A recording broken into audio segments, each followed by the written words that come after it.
और दूसरा शब्द क्या कहते हैं कि मोहि कृत कृत्य कियो दोनों भाई। ये जो आपके साथ न आए होते तो आज हमें ये दिन ना देखने को मिलते। और फिर क्या कहते हैं कि अब जो उचित सो कहूं गोसाई, अब मुझे क्या करना हो ऐसा जो उचित मार्गदर्शन आप करें वही मैं करूंगा। तो गुरुदेव विश्वामित्र जी ने पूछा कि विदेह राज जनक जी, आपके मन में जो और कुछ है वो सब हमसे कह दो। तो विदेह राज जनक जी ने कहा कि कह मुनि सुनु नरनाथ प्रवीणा। जितने भी यहाँ राजागण आए थे सब हमारी प्रतिज्ञा को सुनकर के आए थे। और रहा विवाह चापयाधीना, ये जो विवाह था स्वयंवर था ये किसके अधीनस्थ था? बोले ये अजगो जो पिनाक था इसी के अधीनस्थ किशोरी जी का विवाह था। जो इस परीक्षा को उत्तीर्ण कर लेगा बिना ही विचार बरे हटते ही हमारी पुत्री, जो हमारे पुत्री के योग्य वर होगा, किसके? हमारी पुत्री के योग्य वर होगा वही इस परीक्षा को उत्तीर्ण करेगा। जो परीक्षा को उत्तीर्ण कर लेगा तो हमारी बिटिया, हमारी पुत्री उसी के गले में जयमाल डाल देगी। अच्छा, हमारी किशोरी ने वामांग से उठाया था एक हाथ से, तो उसको उठाने वाला भी तो चाहिए, योग्यता होनी चाहिए कि नहीं? तो योग्यता कहाँ थी? बोले गुरुदेव जो आप लेकर के आए हैं, जो आपके साथ हैं, बड़े योग्य हैं, बड़े योग्य हैं गुरुदेव, लेकिन आपकी कृपा बहुत है हमारे ऊपर। और कहते हैं कि टूटते ही धनु भय भयो विवाह, धनुष का टूटना और विवाह संपन्न हो जाना हमारी दृष्टि में गुरुदेव।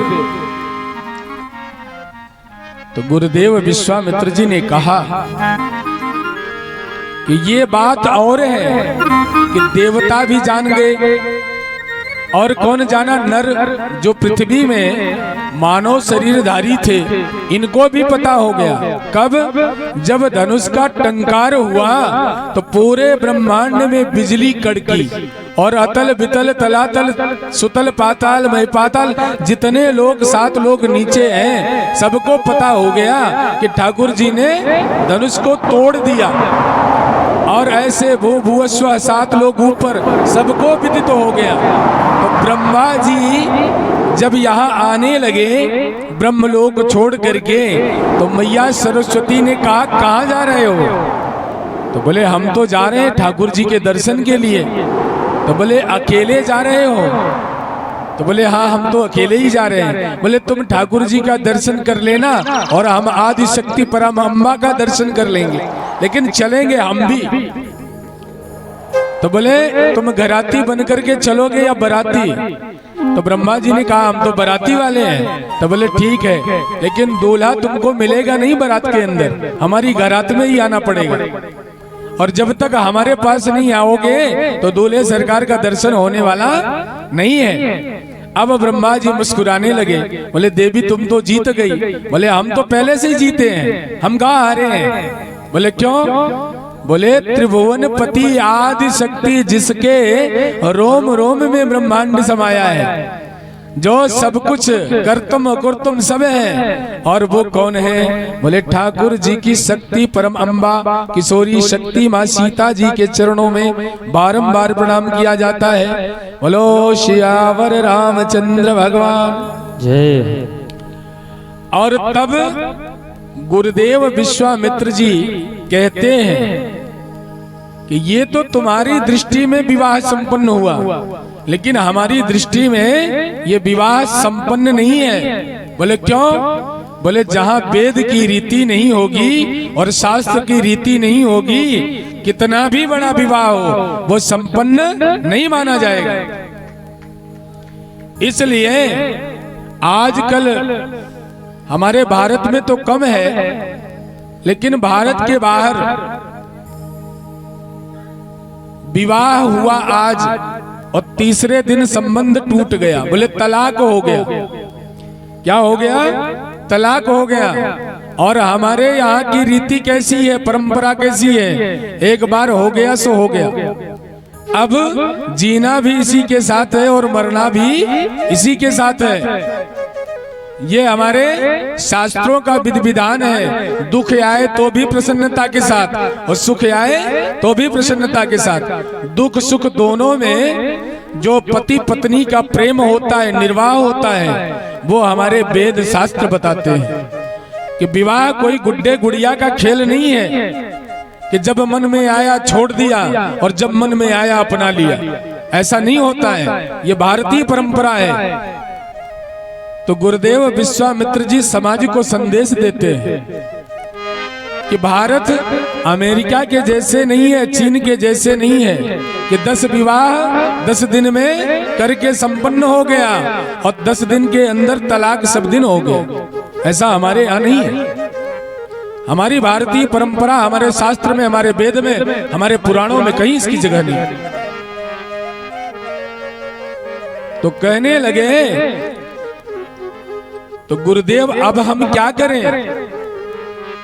तो गुरुदेव ने समझाया कि जयमाल तो हो गया और ये सब लोगों को पता हो गया कि सरकार जयमाल डाल दिए, तो सरकार का विवाह तो होता नहीं, लेकिन मनुष्य लीला को दिखाने के लिए कि मानो तुमको कैसे रहना है, गृहस्थ आश्रम में कैसे रहना है, वो तो ब्रह्म है। और ब्रह्म के साथ साथ हम मानवों को समझाने आ रहे हैं कि हमको कैसे रहना है पति पत्नी के साथ। इसलिए सरकार को ये लीला करनी पड़ी। तो सरकार लीला में गुरुदेव का महत्व क्या है और वेदों का महत्व क्या है, शास्त्रों का महत्व क्या है, हमारा सनातन सिखाता है और कोई धर्म सिखाता नहीं है। बोले 2 अक्षर 2 शब्दों का अंग्रेजी में पता नहीं क्या क्या चलता है। तो पश्चिम की सभ्यता कुछ ऐसे महानगर हैं जहां पूरी तरह से हावी हो रही है।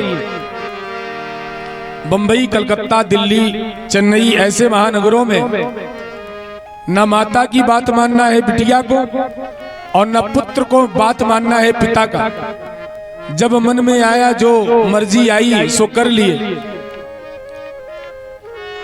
और कहते हैं कि हमसे प्यार हो गया। प्यार तो 2 ही से हो सकता है, तीसरा कोई प्यार करने वाला नहीं। एक माँ और दूसरे भगवान, इस तीनों लोकों में और 14 भुवन में माँ के बराबर पुत्र को प्रेम करने वाला कोई दूसरा नहीं है। और जगत से उद्धार करने वाला प्रेम जो होता है, इस जगत से उद्धार कैसे हो? ठाकुर जी के चरणों में ही प्रेम हो सकता है। अगर ठाकुर जी के चरणों में प्रेम हो गया तो बोले जगत से उद्धार हो जाए। तब कहने लगे कि तदपि जाई तुम करहूं अब, तदपि जाई तुम करहूं अब। क्या करूं? बोले जथा वंश व्यवहार। कौन सा व्यवहार करो? जो तुम्हारे वंश की परंपरा है। बोले तुम्हारा वंश क्या है? बोले चंद्र वंश। और उनका वंश क्या है? बोले सूर्य वंश। तो सबके अपने अपने वंश की परंपरा है। बोले वो परंपरा कैसी? बोले वेद आचरण से अगर रहित है तो किसी काम की कोई परंपरा नहीं है। तो बोझि विप्र कुल वृद्ध, क्या क्या कहा? जाओ अपने बुजुर्गों से पूछो कि हमारी परंपरा चंद्रवंश की क्या है। तो बोले गुरुदेव हमको नहीं पता है। तो बोले ठीक है हम बताते हैं। तो गुरुदेव ने बताया संसार वासियों को, कहाँ जाओ? कि बोझि ब्राह्मण के पास जाओ। किसके पास? क्योंकि वो शास्त्रों का स्वाध्याय करता है, शास्त्र का आचरण करता है, शास्त्र के मार्ग पर चलता है। ऐ विदेह राज जनक, वहां जाओ। फिर कहाँ जाओ? बोले कुल वृद्ध, जो तुम्हारे कुल में वृद्ध जन है। तुम्हारे कुल के जो वृद्ध जन हैं उनके पास जाओ। फिर कहाँ जाओ? बोले गुरु के पास जाओ, जो तुम्हारा गुरु हो। और फिर कहाँ जाओ? बोले वेदों को गुरु से आवाहन करवाओ, सारे वेद एकत्रित हो। और इसके बाद में क्या करना है? क्या करना है गुरुदेव? तो गुरुदेव ने बताया कि दूत अवधपुर पठवहु जाई, दूत अवधपुर पठवहु जाई, दूत अवधपुर पठवहु जाई, दूत अवधपुर पठवहु जाई।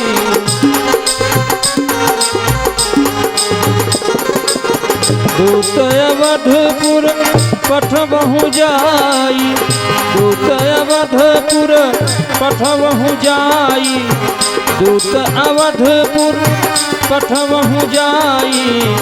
आनिह निपद शरत ही बोलाई, आनिह निपद शरत ही बोलाई।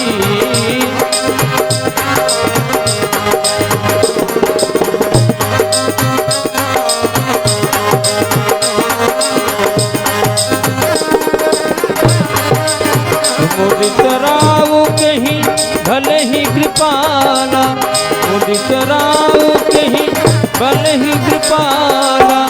पठे पठे दूत बोली देहि काला, पठे दूत बोली देहि काला, पठे दूत बोली देहि काला।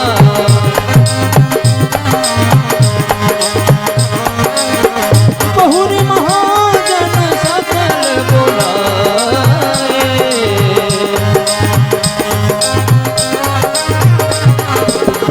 आई सबहि सादर सिर नाए, आप सबहि सादर सिर नाए।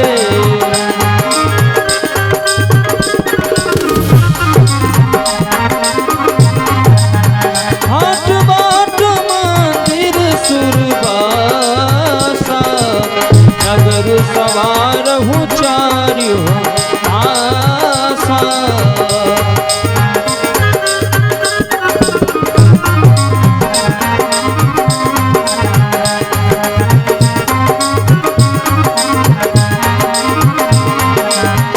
हरसी चले निज निज गृह आए, हरसी चले निज निज गृह आए। पुनि परिचारक बोली पठाए, पुनि परिचारक बोली पठाए।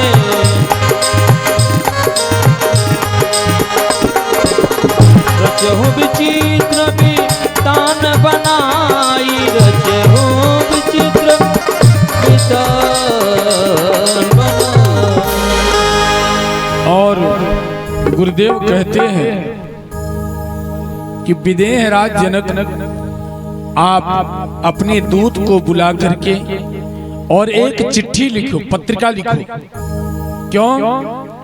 बोले अभी तक तो हमारा अधिकार था। क्या था हमारा? बोले अधिकार था। थोड़ा आवाज को बढ़ा देना। तो बोले हमारे अधिकार क्षेत्र में और वहां सूर्यवंश की एक परंपरा है। बोले गुरुदेव, और तुरंत दूत को बुलाया और बुला करके महाराज ने एक पत्रिका दी और पत्रिका दे करके दूत को भेज दिया कि जाओ अयोध्या जाना है।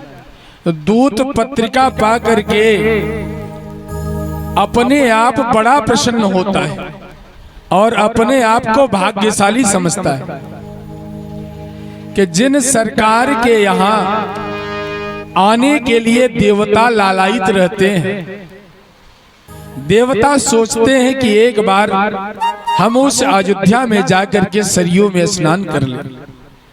आज हम सौभाग्यशाली हैं कि मुझे सरकार की कृपा से अवध धाम जाने का अवसर मिल रहा है।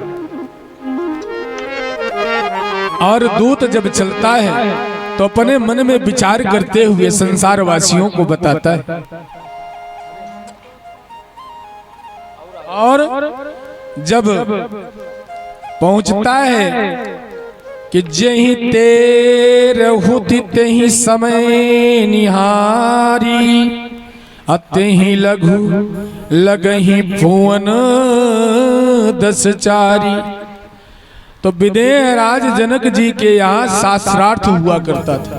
क्या होता था? रोज शास्त्रार्थ हुआ करता था। तो जैसी राजा वैसी प्रजा, जैसा राजा और राजा के अनुसार ही प्रजा का व्यवहार होता है। तो जैसे माता पिता के संस्कार से पुत्र संस्कारिकवान बनता है, आचरणवान बनता है। अगर माता पिता का संस्कार ही अच्छा न हो तो बड़े भाग्य से पुत्र संस्कारवान बनता है। इसलिए हर माँ को, हर पिता को यह परम धर्म है। शिक्षा तो कभी भी ग्रहण हो जाएगी, लेकिन शिक्षा से संस्कार आने वाला नहीं है। इसलिए बार बार जोर देते हैं हमारे ऋषि मुनि महात्मा संत शास्त्र कि उनको संस्कारिक जरूर बनाओ। और जब वो संस्कारिक बनेगा तो धन धाम सब इकट्ठा कर लेगा। और वृद्ध अवस्था में वृद्धाश्रम नहीं जाना पड़ेगा, घर में ही स्वर्ग बना करके वो पुत्र सेवा करेगा।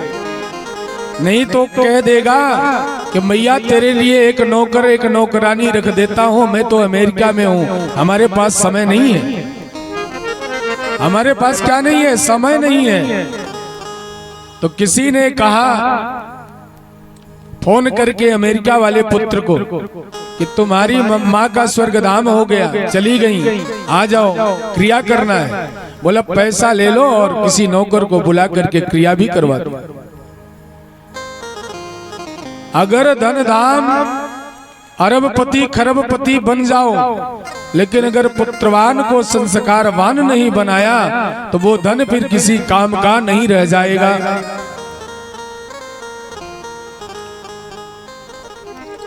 तो जो संपदा नीच गृह सोह, जो संपदा नीच गृह, यहां पर अगर किसी व्यभिचारी के घर किसी भी प्रकार से संपदा आ भी जाए तो वो ज्यादा दिन टिकने वाली नहीं है, वो चली जाएगी, जैसी की तैसी चली जाएगी। क्यों? क्योंकि हमने पुत्र को संस्कार नहीं दिया है। तो वो क्या हो जाएगा? बोले मद रूपी मदिरा को पी करके और अहंकार रूपी चाल को चलेगा और पृथ्वी का भार बन जाएगा। क्या बन जाएगा? भार बन जाएगा। और उसके आचरण कैसे होंगे? बेविचारी हो जाएगा। तो पिता की बनाई हुई संपत्ति को 2 मिनट में उड़ा करके राख कर देगा। अगर वह पुत्र संस्कारवान है तो पिता के बनाए हुए संप्रदा को, उसके वैभव को, यश को, कीर्ति को और फैलाएगा।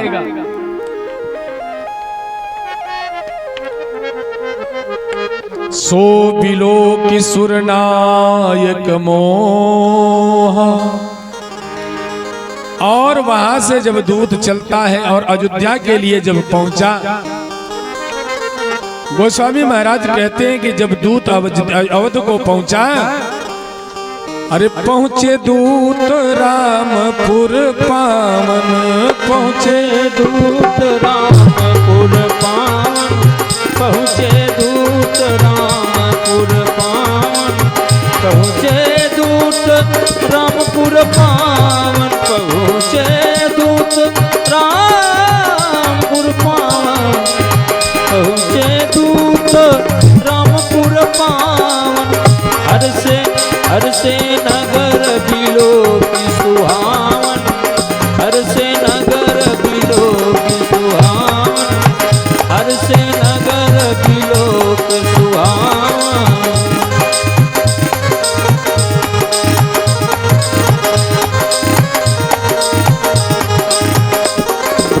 भूप द्वार तिन्ह खबर जनाई, भूप द्वार तिन्ह खबर जनाई, भूप द्वार तिन्ह खबर जनाई।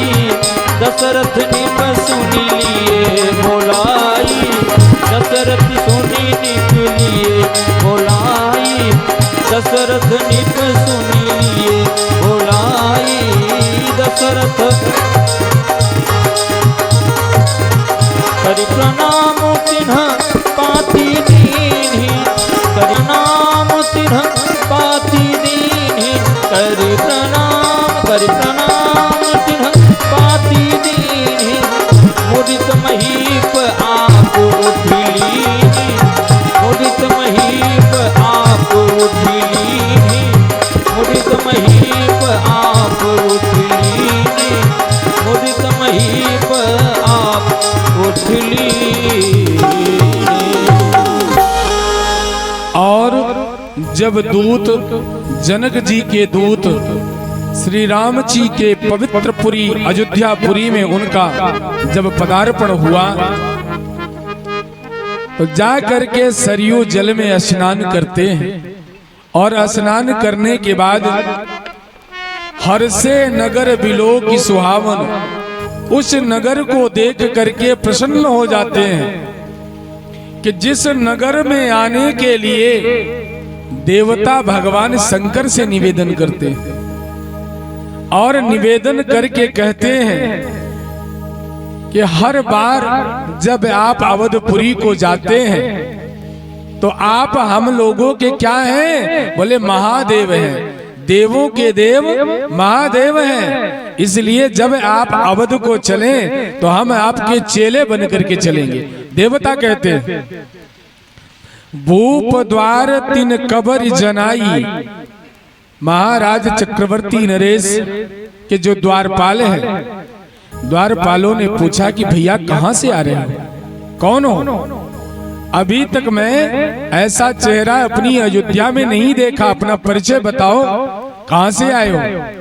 जैसे अपने नगर में कोई अपरिचित व्यक्ति भ्रमण करे या आवे तो वो अलग ही जनाई पड़ता है, मालूम पड़ता है ये कोई बाहरी है, यहाँ का नहीं है। तो दूतों ने भी विचार किया कि हमारे यहाँ का नहीं लगता है। तो दूत क्या कहता है?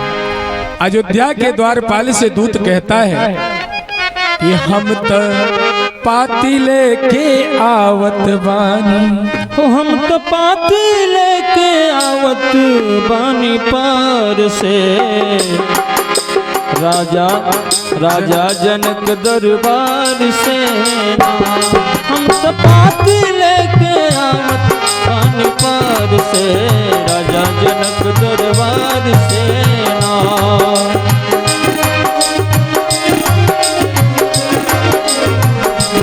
हम तो पाती लेके आवत बानी पार से, राजा जनक दरबार से ना।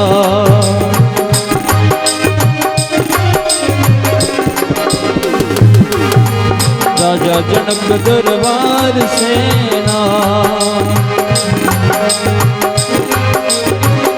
ओ हमरे राजा जनक की धिया जिनका नाम बाटे सिया, हमरे राजा जनक की धिया जिनकर नाम बाटे सिया, राजा जनक की बिटिया जिनकर नाम बाटे सिया, हमरे राजा जनक की धिया जिनकर नाम बाटे सिया।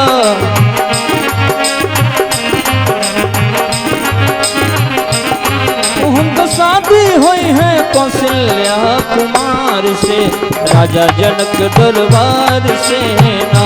हम तो पाती लेके आवत बान पार से, राजा जनक दरबार से ना।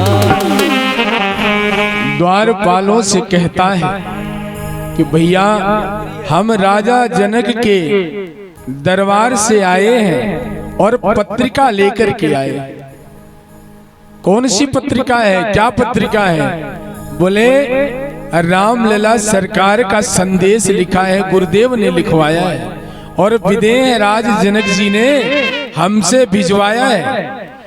अब तो द्वारपाल प्रसन्न होकर के झूमने लगे। कौन? हमारे रामलला सरकार की पत्रिका लाए हो? अरे भैया तब तो आज मैं धन्य हो गया, चलो हम आपके चरण दबाएंगे। क्यों? बोले ऐसा संदेश जब से गुरुदेव लेकर के गए कोई नहीं सुनाया। तुम पहले हो। द्वारपाल प्रसन्न होकर के भाग करके जाते हैं और महाराज के दरबार में बोले महाराज धन्य हो, जय हो आपकी। क्या हुआ? बोले महाराज आज हम लोग पूरी अयोध्या प्रसन्न हो रही है। क्यों? बोले पत्रिका आई है। आज के पहले 100 वर्ष पहले या 70 वर्ष पहले, मान ले 80 वर्ष, ये साधन नहीं था जो चल रहा है। ऐसे बिरले बिरले लोगों के पास कहीं कहीं होता था। नहीं तो जब कोई अपना परदेश जाता था, दूसरे देश में या परदेश में, तो उसकी माँ और उसकी धर्मपत्नी इंतजार करती थी कि समाचार कैसे आएगा। बड़ा इंतजार रहता था कि समाचार कैसे। वो प्रेम अलग था। आज का ये मोबाइल वाला प्रेम डुप्लीकेट प्रेम है, और वो प्रेम अलग था। तो गांव के लोग एकत्रित होते थे। क्या आया? बोले पत्रिका, हमारी लाला की पत्रिका आई है। क्या लिखा है? तो कोई एक एक पढ़े लिखे होते थे, सब तो पढ़े लिखे होते नहीं थे, कम होते थे। तो एक बाँचता था और सब सुनते थे, और इतनी प्रसन्नता करते थे कि आज तो उसके यहाँ से उसके लाला की पत्रिका बढ़िया है, अच्छा कारोबार चल रहा है, ऐसी प्रसन्नता आती थी। तो जब महाराज के दरबार में वो शुभ संदेश जाता है और द्वारपाल बताता है, तो जानते हो महाराज चक्रवर्ती नरेश सम्राट उठते हैं और फिर मंच पर गिर जाते हैं। किससे? बोले प्रेम से विहल हो जाते हैं कि मेरे लाला का संदेश आया है। कौन लेकर के आया है? बोले द्वारपाल वहां पर दूत खड़ा है। तो महाराज ने कहा कि जाओ आदर सत्कार के सहित उस द्वारपाल दूत को लेकर के आओ, हमारे पास ले आओ। भूप द्वार तिन पाती दीन्ही, भूप द्वार तिन खबर जनाई, और करी प्रणाम तिन पाती दीन्ही। जाता है और किन किन शब्दों से विदेह राज जनक जी के दूत क्या क्या संस्कार से संबोधित करते हैं। किसको? चक्रवर्ती महाराज सम्राट को। कहता है दूत, अप्र पे मानिंद चमके तेज शाही राज का, और दिन पे दिन रुतबा बढ़े जौहर श्री महाराज का। नित्य गान हो भरपूर आठो याम हो, नाथ मुझ विदेह राज जनक के दूत का प्रणाम स्वीकार हो। हे नाथ, तुम्हारे यहाँ नित्य गान हो, सदा धन संप्रदा वैभव इसी प्रकार से बढ़ती रहे, और मैं पत्रिका लेकर के आया हूं। अरे करी प्रणाम तिन पाती यदीन्ही, करी प्रणाम तिन पाती दीन्ही, करी प्रणाम तिन पाती दीन्ही, करी प्रणाम तिन पाती दीन्ही। मुदित महीप आप उठ लीन्ही, मुदित महीप आप उठ लीन्ही। बार बिलोचन बाचक पाती, बार बिलोचन बाचक पाती। पुलक गात इधर छाती, पुलक गात इधर छाती।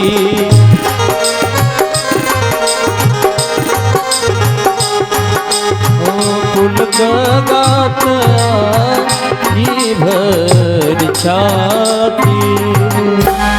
और क्या होता है कि जब महाराज ने पत्रिका को बांचना चालू किया तो जो पत्रिका में लिखा था तो उसको बाँच करके और नेत्रों से जल गिरने लगे, प्रेम अश्रु छलकने लगे। प्रेम के आंसू जब गिरने लगे तो मैया कौशल्या कहती हैं कि क्या लिखा है इसमें, आप रो क्यों रहे हैं? महाराज के वचन नहीं निकल पाते और बार बार उस पत्रिका को देखते हैं कौशल्या, जो इसमें लिखा है ना, तो मुझे विश्वास नहीं होता कि हमारे लाला ने ऐसा जाकर के वहां कर दिया है। हमें विश्वास नहीं हो रहा है कि मेरे लाला ने वहां जाकर के ऐसा कर दिया, मेरे गौरव को बढ़ा दिया।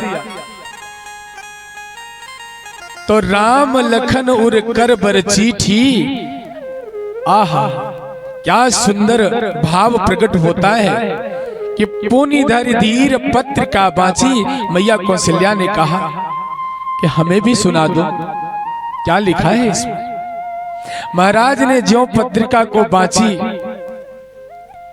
कि जिस समय महाराज ने प्रतिज्ञा किया कि जो इस अजगो पिनाक के ऊपर प्रतिज्ञा को चढ़ाएगा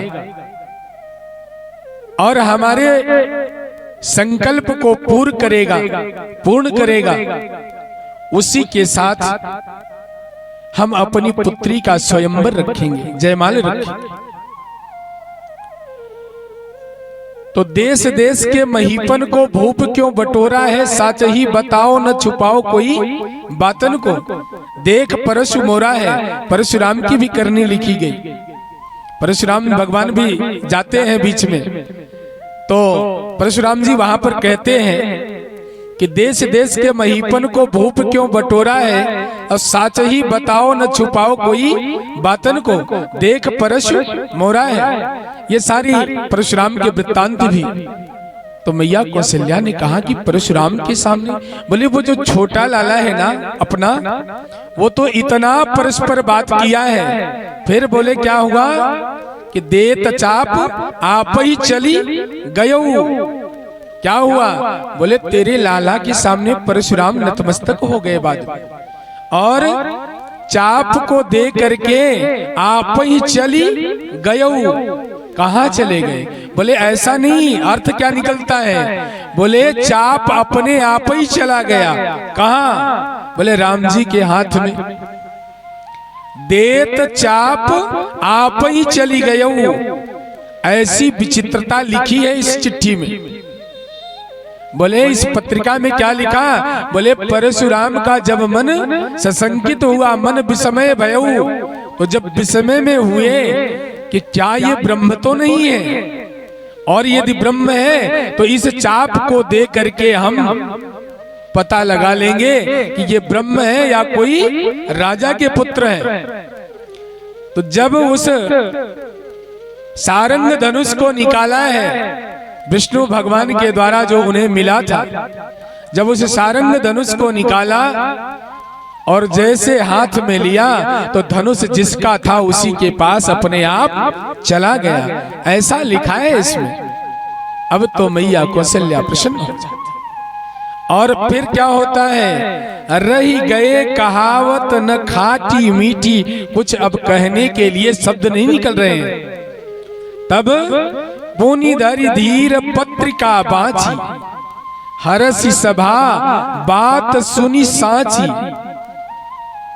तो क्या कहते हैं गोस्वामी महाराज लिखते हैं कि शत्रुघ्न और भरत जी खेल रहे थे, और खेलते खेलते द्वारपालों ने कहा आप लोग खेल रहे हैं? बोले हाँ। बोले तुम्हारे भैया की पत्रिका आई है। अरे खेलत रहे तहाँ सुधि पाई, तहाँ सुधि पाई। खेलत रहे तहाँ सुधि पाई, खेलत रहे तहाँ सुधि पाई। आए भरत सहित हित भाई, आए भरत रथ सहित हित भाई पूछन अति स्नेह सकुचा। और जाकर के पूछने लगे कि पूछत अति स्नेह सकुचाई और तात कहाँ ते पाती आई। कौन?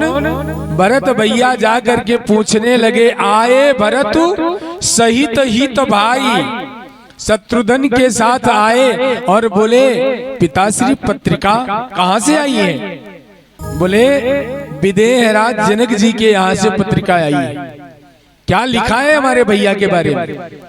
तो महाराज दशरथ जी कहते हैं कि अब तो ये दूत जो आए हैं ना, अपने मुख से यही बताएंगे। क्या करेंगे? अब तो सारी सभा जो लगी हुई है, हम तो पढ़ लिए, परंतु हमारे वाक्य बताने के योग्य नहीं है जो लिखा है। तो इन्होंने तो अपनी नजरों से देखा होगा, सो अब ये यही बताएंगे।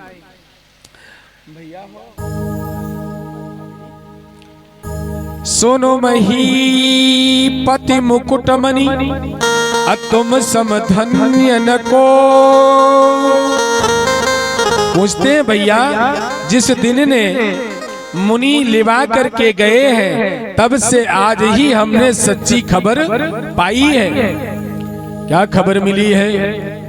अरे पूछन जो गुण तनय तुम्हारे, जो गुण तनय तुम्हारे, पूछन जो गुण तनय तुम्हारे, पूछन जो गुण तनय तुम्हारे, पुरुष सिंधु तेहु पूरे उजियारे, पुरुष सिंधु तेहु पूरे उजियारे।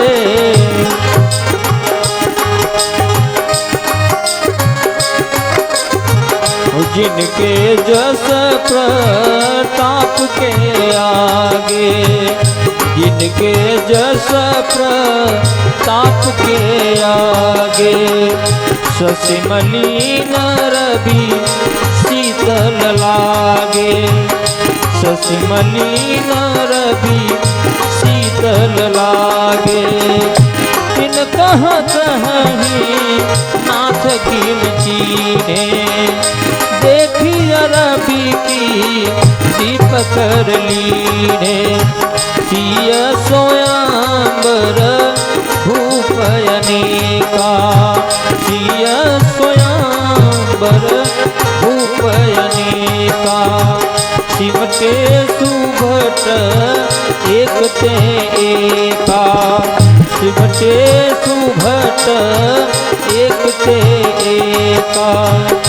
शंभु सरासनो काहू नटारा, हारे सकल वीर बरियारा।